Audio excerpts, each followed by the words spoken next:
Olá, começa agora mais uma edição do Paraíba Tem, um programa da Federação das Indústrias do Estado da Paraíba que tem o apoio do SESI e do SENAI.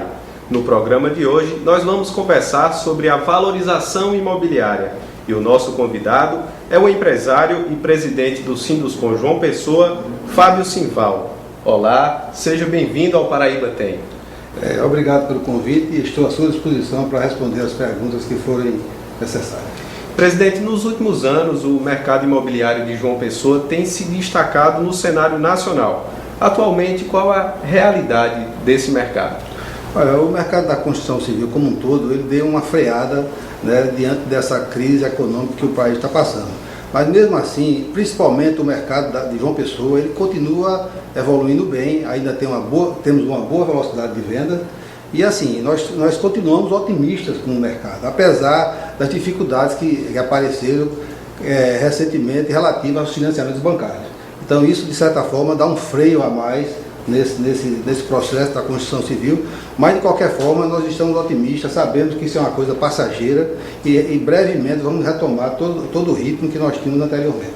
Mesmo com a crise financeira, o mercado imobiliário aqui da capital teve um crescimento aí no primeiro quadrimestre de mais de 10%, não foi isso? Pois é. Então, assim, apesar de toda essa crise, que na minha opinião ela é muito também psicológica, né? Porque existe uma pressão muito grande da mídia, mostrando todas as dificuldades que o país está passando, e isso tem dificuldade. Os investidores estão com medo de investir, né? Então, assim, existe esse problema que precisa ser superado, mas de uma maneira geral, quando a gente olha os números do mercado imobiliário, como você mesmo falou, é extremamente animador. Ou seja, um crescimento nesses primeiros 4 meses de 10% em relação ao ano passado é muito significativo.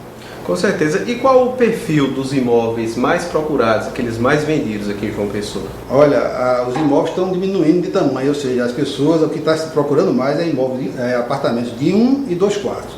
Os que estão se vendendo mais, exatamente porque está naquela faixa que a classe média que está investindo pesado nisso, lógico que dependendo muito do financiamento bancário. Então a grande preocupação nossa é que esse financiamento bancário continue para que esse segmento do mercado imobiliário, que é o apartamento de 1 e 2 quartos, eles continuem por muito tempo ainda com uma demanda muito boa e com as ofertas também.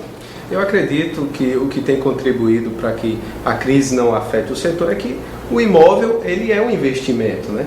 E qual a diferença, por exemplo, de se investir num imóvel com relação aos demais fundos de investimentos que existem? Olha, eu acho que o principal motivo do consumidor continuar querendo investir em imóvel é a questão da segurança.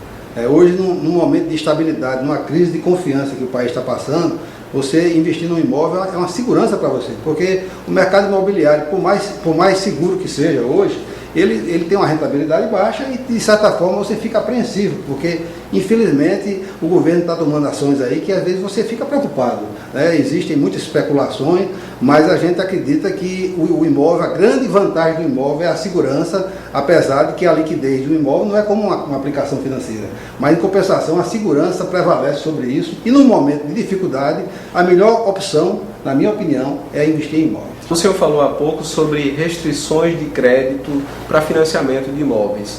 Essa restrição é apenas por parte dos bancos públicos ou os privados também? De todos os bancos, porque está havendo uma queda na poupança, né? Hoje, infelizmente, a inflação voltou, né? Hoje tem uma perspectiva de uma inflação de 9% ao mês e a poupança está sendo pouco atraente. Então, as pessoas que têm aplicações na poupança, principalmente o pequeno poupador, diante das dificuldades que ele está passando no mercado também, eles estão indo na poupança tirar aqueles recursos necessários para complementar a sua renda. E isso tem dificuldade, porque a poupança tem perdido em média 5 bilhões por mês, né, entre o que é poupado e o que é retirado da poupança. Então, assim, é uma preocupação muito grande, apesar de que tem um volume muito grande de dinheiro ainda, são 510 bilhões que tem o volume de dinheiro que a poupança utiliza, né, mas mesmo assim, com essa perspectiva de queda está acontecendo mês a mês, houve um freio dos bancos, principalmente no financiamento de maior valor, a partir de R$300 mil. Então houve uma queda nisso aí e, consequentemente, nós estamos aguardando que o governo tome providência para que esses financiamentos continuem acontecendo. E essa restrição, consequentemente, traz problemas para programas habitacionais como Minha Casa Minha Vida. Como é que as construtoras têm feito no sentido de manter as construções e também de continuar vendendo? Olha, já o programa Minha Casa Minha Vida, os recursos são oriundos do FGTS. Então, realmente, o FGTS não tem o problema da poupança, né? Que a poupança é só para imóveis de maiores valores. Então, assim, o que está acontecendo com o programa Minha Casa Minha Vida é problemas de repasse, que o governo federal está tendo alguma dificuldade de fazer esse repasse, e lógico que isso tem prejudicado o andamento das obras. E tem, inclusive, muitas obras sendo paralisadas no Brasil, não só aqui em João Pessoa, como em outras cidades, principalmente no Rio Grande do Norte, é outra informação que eu tive, ou seja, onde tem muitas obras com dificuldade, porque o governo não está fazendo os repasses necessários ao programa Minha Casa Minha Vida, principalmente na faixa 1, que é aquela faixa de mais baixa renda, né, que as empresas dependem exclusivamente do governo pagar esses desembolsos que estão previstos em seus cronogramas. Mas ainda existe algum banco que financia até 100%, 90% do valor do imóvel? Olha, normalmente o financiamento é em torno de 80%. Né? Agora, dependendo do caso, dependendo do cliente, a fidelidade que o cliente tem com o banco, acontece casos de até 90%, que eu sei. Mas principalmente daquelas pessoas que têm uma fidelidade com o banco, ou seja, é cliente do banco há bastante tempo, e isso facilita com que elas possam financiar até 90%. Essa restrição de crédito, ela também trouxe dificuldades, problemas para as construtoras no sentido de manter a mão de obra. Isso causou desemprego? Olha, isso tem, com essa desaceleração que está havendo naturalmente, principalmente em relação aos novos lançamentos, né, que as construtoras, de certa forma, diante desse cenário que está se pintando dentro do país, houve uma redução muito grande de lançamento e, consequentemente, houve uma acentuada demissão de pessoal, de grande número de pessoas ligadas à construção civil. E, logicamente, isso tem influenciado o desemprego, né, que realmente tem sido muito preocupante no país. Ok, presidente, nós vamos agora para o nosso primeiro intervalo. Não sai daí, voltamos já.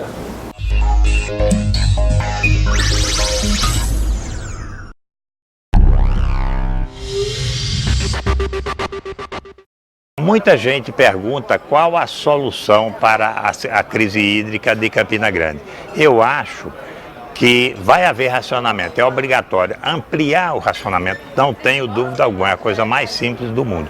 Agora, como solução definitiva, eu sugiro que nós pressionemos o governo federal, através da população, das redes sociais, dos nossos parlamentares, para, desses recursos oferecidos pelos chineses, de cerca de 160 bilhões de dólares, a gente use pelo menos 1,5 bilhão ou 1 bilhão para acelerar o processo de transposição de água do São Francisco, que é a solução definitiva. E se os chineses colaborarem tecnicamente, eu tenho certeza que em 3 meses eles constroem o que falta ser construído, inclusive de uma solução até para São Paulo.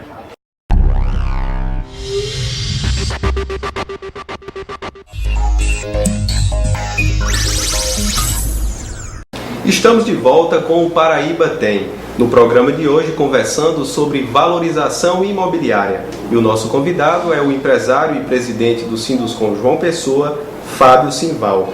Presidente, qual o perfil do financiamento mais preferido pelos consumidores atualmente? É a entrada mais alta e financiamento em poucos anos ou o contrário, financiamento mais longo? Olha, nós passamos muitos anos sem financiamento bancário nenhum. E recentemente, a coisa de 4, 5 anos, foi que nós começamos com esse tipo de financiamento. E lógico que esse perfil mudou. Antigamente as pessoas tinham um prazo de até 100 meses para se pagar o imóvel.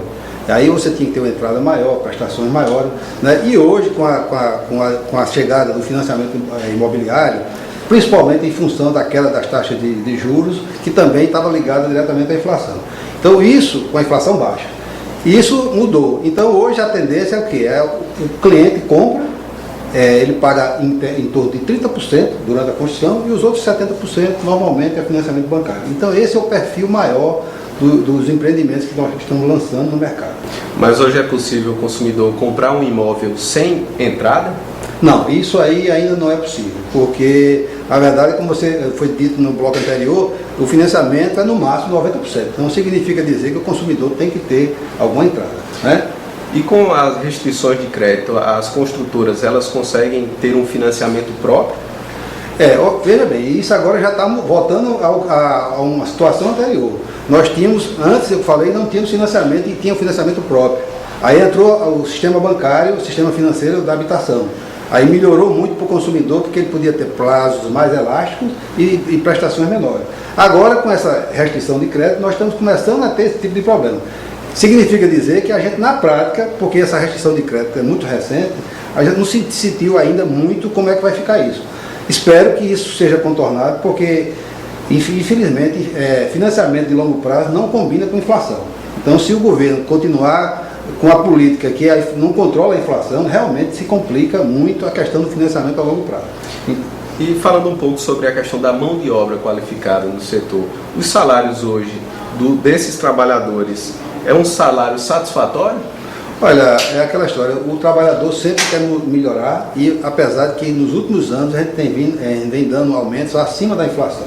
Certo? Então, assim, houve também um período que houve uma escassez muito grande de mão de obra, consequentemente os valores subiram muito, né? E agora, numa época que já começou uma certa recessão, os salários não baixam mais, né? Então, lógico que existe o trabalhador sempre quer mais e o empresário também não faz questão de pagar mais, agora desde que o mercado também corresponda com isso, né? Porque tudo vai depender dos custos da obra. Então, se você consegue aumentar os preços dos funcionários, você consequentemente vai ter que repassar os preços.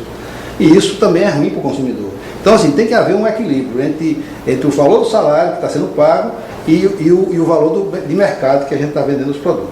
E quais são os setores que ainda têm essa carência? Olha, eu diria pedreiros de acabamento, eles têm uma carência muito grande, a parte de carpintaria, ferragem também, é uma área que tem bastante pessoas ainda precisando entrar no mercado de trabalho. Né? Ou seja, precisamos de treinar bastante gente nessa área para poder suprir a demanda quando a coisa voltar ao normal. Ô, presidente, e qual a influência da mão de obra no valor final de um imóvel? Olha, hoje com esses custos dos encargos sociais, eu diria para você que no custo de produção hoje a mão de obra representa em torno de 50%. Ou seja, metade do custo é materiais e a outra metade é mão de obra e os encargos. Ok, presidente, nós vamos fazer uma pequena pausa na nossa conversa para acompanhar uma matéria sobre a Escola da Construção Civil de Bahia. O Centro de Educação Profissional da Construção Civil de Bahia se destaca como a primeira escola do Norte e Nordeste com atuação específica no setor da construção civil há mais de 30 anos, formando profissionais para o setor. Bem, essa Escola de Construção Civil de Bahia, que agora em junho deve estar completando 50 anos, ela tem uma representatividade muito grande no setor da construção civil, onde a gente tem a cada dia procurado implementar ações que possam fortalecer o segmento.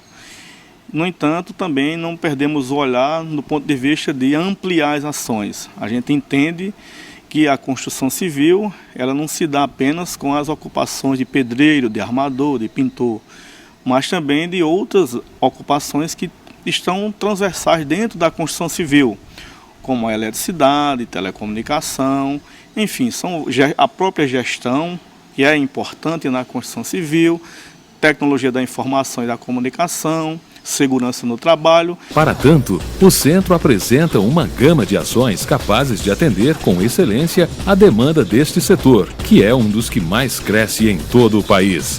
Na educação profissional, nós trabalhamos com várias modalidades, a modalidade de aprendizagem industrial, onde nossos alunos estão um turno no Senai e o outro turno na empresa. Nós tínhamos quase 250 jovens aprendizes. Trabalhamos com a modalidade de qualificação profissional, a modalidade de iniciação e também aperfeiçoamento profissional, onde a gente tem um trabalho muito focado nos trabalhadores da indústria da construção civil. E ofertamos também cursos de habilitação técnica, cursos técnicos profissionalizantes, de administração, de eletrotécnica, de edificações, de segurança no trabalho. O Senai, a estrutura é muito boa, né? É excelente a estrutura. Então eu estou realizando esse já é o meu 6º curso e os professores também são excelentes, né? Formação muito boa e todas as informações que estão sendo repassadas para os alunos, com certeza nós usaremos no mercado de trabalho. O nosso parceiro Sinduscom tem se mostrado muito aberto às nossas propostas, ofertamos cursos dentro do canteiro de obras, ofertamos cursos em company, nas modalidades de qualificação, seguindo a metodologia do Pronatec, que é um cliente nosso, e também cursos de aperfeiçoamento profissional para os trabalhadores da indústria da construção civil. Para os alunos, principalmente os jovens, que é um percentual muito alto na nossa escola, é que possam cada vez mais procurar as unidades do Senai aqui na Paraíba, não apenas essa aqui de Bahia, mas também em João Pessoa, em Campina Grande. Deveremos nos instalar em Caporã, em Santa Rita, que procurem ações de educação profissional, que procurem se qualificarem, porque o mercado de trabalho está aí, está buscando mão de obra qualificada, e é uma oportunidade ímpar de ele promover o desenvolvimento local, de promover a geração de emprego e renda, de buscar a sua cidadania. E os professores, eles sabem ensinar a gente, explicam a gente de forma clara, que faz com que a gente possa entender o assunto que a gente está tendo no momento. Eu espero ser um profissional assim, dedicado assim, com um currículo amplo, porque a pessoa tendo cursos no currículo tem mais oportunidades de emprego. A entrada de mulheres assim quebra um tabu, porque no geral o povo tem um preconceito de dizer assim, não, construção civil é só para homens, mas mulheres também, do mesmo jeito que os homens têm direito, as mulheres têm também. Então as mulheres fazendo isso estão superando esses tabus e essas leis de que só homem pode e mulher não. Então o Senai, através da Federação das Indústrias do Estado da Paraíba, tem procurado exatamente isso, levar a educação básica, levar a educação profissional para que o jovem tenha a sua oportunidade de crescimento, e nós estaremos sim contribuindo decisivamente para o fortalecimento do setor industrial do nosso estado. Quanto aos empresários, nós deixamos a mensagem que estaremos sempre de portas abertas para recebê-los, para atendê-los, porque nós entendemos que os empresários que são nossos mantenedores precisam cada vez mais estarem juntos do Senai e o Senai junto dos empresários, para essa parceria cada vez mais se fortalecer e a gente, de mãos dadas, fortalecer o nosso estado. Um estado pujante, um estado de pessoas boas, trabalhadoras, e que, se Deus quiser, nós deveremos cada vez mais crescer para que a gente possa entender num futuro breve que nossa missão está sendo cumprida. Desta forma, o Senai Paraíba se apresenta com mais uma escola de formação profissional de excelência, atendendo com qualidade e padrão internacional o setor da construção civil, formando grandes trabalhadores e contribuindo para elevar a competitividade da indústria paraibana. Qual a importância dessa escola da construção civil do Senai para o setor da construção aqui da capital? Olha, a qualificação de mão de obra é importantíssima, né? Então, assim, eu diria que hoje as escolas que estão distribuídas na Paraíba toda, elas têm fundamental importância na qualificação e na geração de empregos também, porque essas pessoas estão sendo treinadas e a maioria delas já sai desse treinamento empregado. Então, assim, é extremamente importante o papel da escola, e a gente precisa aumentar muito mais isso ainda, para poder a gente cada vez mais ter mão de obra qualificada no nosso estado. Como é que funciona essa parceria? As construtoras levam o Senai para capacitar lá no canteiro de obras, ou vocês recrutam alunos do Senai? Enfim, como é que funciona isso? Tem todas as opções. Por exemplo, normalmente a gente levanta as demandas das construtoras e procura o Senai e diz, olha, nós estamos precisando formar eletricistas, por exemplo. Aí o Senai forma aquela turma e a gente coloca essas pessoas para serem treinadas. Então existe assim, como também existe treinamento no próprio canteiro de obra. O Senai se desloca para o próprio canteiro de obra e dá esse treinamento lá. Então, assim, é uma parceria extremamente importante, porque é onde a gente consegue qualificar melhor nossos trabalhadores. Ok, presidente. Nós vamos agora para mais um intervalo. Não saia daí, o Paraíba Tem volta em instantes.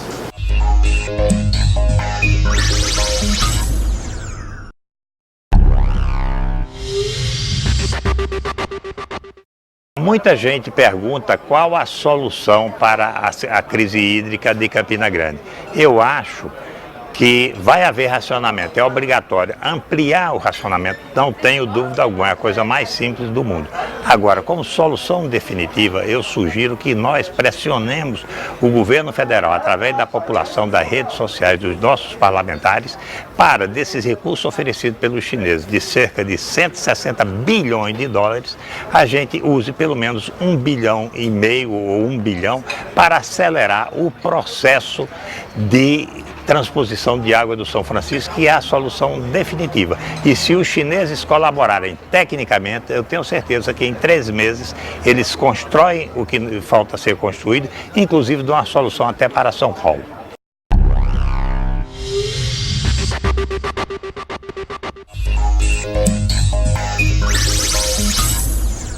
Estamos de volta com o Paraíba Tem, hoje conversando sobre a valorização imobiliária. E o nosso convidado é o empresário e presidente do Sinduscon João Pessoa, Fábio Simval. Presidente, como a sustentabilidade está inserida nas construtoras aqui da capital? Olha, hoje é uma preocupação muito grande de todos os novos empreendimentos com a questão da sustentabilidade, ou seja, com a aplicação de materiais que tenham esse perfil, né, com colocação de novos equipamentos dentro das obras para economizar água, economizar energia. Então é uma preocupação muito grande.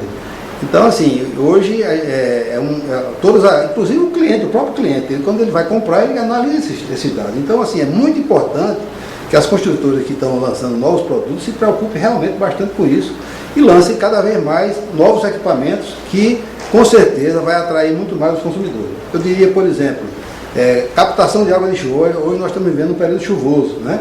Então essa água de chuva, normalmente ela cai e vai para as galerias, ou seja, ela vai ser desperdiçada. Então se você tiver como acumular essa água e você reservá-la para poder usar para limpar, lavar calçadas, recompor a piscina, e você assim você começa a economizar água, né? E lógico, isso vai influenciar diretamente no bolso do consumidor. Então, assim, tem a utilização da energia solar, que está sendo muito difundida, né, em todos os níveis, tanto para aquecimento de água, como para geração de energia também, e utilização de equipamentos modernos, que consomem menos energia, substituição de lâmpadas comuns por lâmpadas de LED, que também economizam bastante energia. Então, assim, é uma preocupação muito grande com a sustentabilidade, ou seja, você, cada dia que passa, tem que oferecer produtos ao seu cliente que tenha condições de dar retorno para ele também. Ou seja, um outro item muito importante que está sendo pouco utilizado ainda eu diria que a coleta de óleo de cozinha utilizado. Esse óleo de cozinha, se você reserva ele, e você pode gerar recursos, em vez de você poluir, jogar na rede de esgoto e aquilo ter um fator de grande poluição, você faz o quê? Dessa poluição um retorno financeiro para o condomínio. Mas além dessa sustentabilidade no sentido de economizar recursos naturais, existe uma outra sustentabilidade que são os condomínios, os complexos, né, que tem shopping, tem galerias, enfim. Aqui em João Pessoa também tem começado a ser construídos esses modelos de edificações? Olha, existe uma preocupação muito grande, inclusive nós temos os nossos projetistas de instalações, que são as pessoas e os arquitetos, né, que desenvolvem os projetos, eles estão com essa preocupação muito grande. Inclusive, a gente está trazendo muitos cursos de reciclagem aqui para dentro do Sinduscon. Então, toda hora aparece uma novidade, um novo material, e a gente está chamando os arquitetos, chamando os construtores, sempre com a preocupação de que a gente possa jogar isso no mercado para que tenha um retorno para os consumidores. O senhor falou em energia solar, uso de energia solar, economia de água. Isso tem uma influência no preço final? Claro, é aquela história, o consumidor, cada dia que passa, ele está mais exigente e o consumidor é inteligente e ele procura produtos, não só comparar metro quadrado. Antigamente só se comparava metro quadrado. Eu tenho um apartamento de 100 metros, outro com 100 metros. Hoje não. Você procura um apartamento de 100 metros, compara com o de 100 metros, mas quer saber quais são as vantagens que aquele que você vai escolher tem. Ou seja, se o prédio tem sustentabilidade, se ele tem ações que possam, né, melhorar a vida dos moradores, né, e gerando baixo consumo, que é o que todo mundo quer. Ou seja, economizar hoje uma prioridade em todos os segmentos. Aqui em João Pessoa vocês não estão tendo ainda problema com a água, né, com abastecimento hídrico? Com certeza. João Pessoa nós temos o privilégio, né, de ter uma barragem aí sangrando aqui na cidade. As chuvas estão bem regulares aqui na nossa cidade, ao contrário do que está acontecendo em Campina Grande, que a gente sabe do problema que está sendo lá, né? A dificuldade até de fazer um maior São João do mundo com a falta d'água, que está trazendo muitos turistas e numa situação de calamidade praticamente, né? Então, assim, nós temos esse privilégio, mas a gente sabe que o privilégio que nós temos hoje, a gente tem que cuidar dele para que ele continue. Então você tem que também estar sempre preocupado com as questões da sustentabilidade. Quantas construtoras existem hoje aqui? Olha, segundo os últimos dados, nós temos em torno de 1.000 construtoras na Paraíba, certo? Das quais, eu diria que talvez 70% delas estão aqui concentradas em João Pessoa. E só que dessas construtoras, eu diria que só 215 mais ou menos são associadas ao Sinduscon. Muitas construtoras são de oportunidade. Aquela pessoa que viu no mercado imobiliário uma oportunidade, então ele abre uma empresa, lógico que às vezes para fazer uma obra, 2 obras, e depois acaba a empresa. Então, assim, é uma coisa que até o consumidor tem que se preocupar, porque eu acho que uma empresa de construção civil ela tem que ter uma certa tradição no mercado, ela tem que porque os imóveis ele tem que ter garantia. Claro. Então assim, o consumidor tem que olhar esse lado também, porque muitas vezes nada contra o empreendedor. Acho que o direito de empreender cabe a todos nós. Agora, você tem que analisar se aquela empresa veio para ficar no mercado ou ela é apenas uma empresa oportunista, ou seja, ela viu aquele nicho de mercado e está aproveitando aquele momento. Então, cabe ao consumidor também analisar esse aspecto. Ou seja, o investimento, o imóvel é um investimento para a vida toda, né? Para a vida toda. Ô, presidente, e falando um pouco do Sinduscom, como é a relação do Sinduscom com essas construtoras? Quais são as ações que o sindicato desenvolve junto a elas? Olha, principalmente na expectativa de trazer novidades, né, lançamentos de produtos e serviços. Então a gente está sempre trazendo as costuras para aqui para dentro, para treinamentos.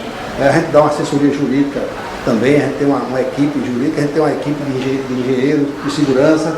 A gente faz visita às obras para orientar os nossos associados. Inclusive fazemos isso em parceria com o CREA e com o próprio Sintricom, que é o Sindicato dos Trabalhadores. Nós visitamos as obras com um intuito educativo. A gente não faz a função do DRT que chega lá para punir, não. Pelo contrário, a gente chega nas obras, inclusive de obras de não associados. Porque a gente, na verdade, o que a gente quer é um mercado forte. Então, muitas vezes, o cidadão lá está empreendendo e fazendo sua obra, ele não é associado porque ele nem sabe disso. Então, a gente chega lá, orienta ele, né, o CREA faz a parte dele, a parte legal, analisa a parte legal dele, e a gente entra com um engenheiro de segurança que faz todas as observações necessárias para aquele empreendedor que não é associado ainda, para que ele tenha os cuidados, porque um acidente numa obra hoje ele é uma coisa terrível. Então, se o empreendedor ele não tiver esses cuidados, ele pode passar por uma situação muito difícil. Então, a gente tem essa preocupação de treinamento, de cuidados com a mão de obra, cuidados com a segurança do trabalho. Então, essa preocupação é permanente e a gente mantém isso através desse trabalho que nós estamos desenvolvendo em parceria com o CREA e com o Sintricom. Além dessa assessoria, dessas capacitações, o Sinduscom também promove eventos. Falar nisso, agora em outubro vai acontecer um fórum, não é isso? Isso, nós vamos promover um fórum exatamente, trazer novidades, inclusive o tema do fórum, um dos temas do fórum é sustentabilidade. Então, assim, a ideia é cada vez mais colocar na cabeça do construtor a necessidade de cada vez melhorar seus produtos e fazer com que eles sejam mais atrativos ainda para o consumidor. Tá? Ô, presidente, na sua opinião, por que é importante investir e acreditar no potencial do nosso estado, da Paraíba? Olha, a Paraíba precisa ser descoberta pelo Brasil. Eu acho que existe pouca divulgação do Brasil, da Paraíba, em outros estados do Brasil. Então, assim, as pessoas que chegam aqui, a grande parte dos nossos imóveis estão sendo vendidos hoje, em boa parte deles, pessoas que vêm visitar a nossa cidade, adoram a nossa cidade, né? Porque nós temos umas praias belíssimas, nós temos as praias, talvez, no Brasil, que tem a melhor balneabilidade, ou seja, você toma banho em toda essa orla. Então, assim, as pessoas que chegam aqui na nossa cidade, elas se encantam com a nossa cidade, pela beleza, pela limpeza da nossa cidade, né? Apesar de que a gente sabe que também na periferia não é do jeito que gostaríamos que fosse, né? O centro da cidade também, que tem muitas obras interessantes, muitos empreendimentos interessantes, mas de qualquer forma, a gente, comparando com outras cidades, a nossa cidade é muito privilegiada e as pessoas se encantam com isso aqui. Então, a grande maioria das pessoas que querem se aposentar e não escolheram ainda a cidade para morar, vem para João Pessoa, se encantam e ficam por aqui. Então, assim, eu acho muito importante divulgar cada vez mais nosso estado nos estados vizinhos, né, para poder a gente cada vez mais atrair esse público que é muito interessante para a economia do estado. Ok, presidente, eu gostaria de agradecer a sua participação no Paraíba Tem de hoje e por ter recebido a nossa equipe aqui no Sinduscom de João Pessoa. Eu agradeço a oportunidade e fico sempre à disposição de vocês. Sempre que quiserem aqui conversar sobre o mercado imobiliário, estamos sempre à disposição e fico grato pela oportunidade. Eu acho que o mercado precisa de divulgação, a gente precisa divulgar a segurança em época de crise, pense direitinho e invista em imóvel, que eu acho que é a melhor opção. Ok. E o Paraíba Tem de hoje vai ficando por aqui. Obrigado pela sua audiência. Voltamos a nos encontrar na próxima semana. Tchau.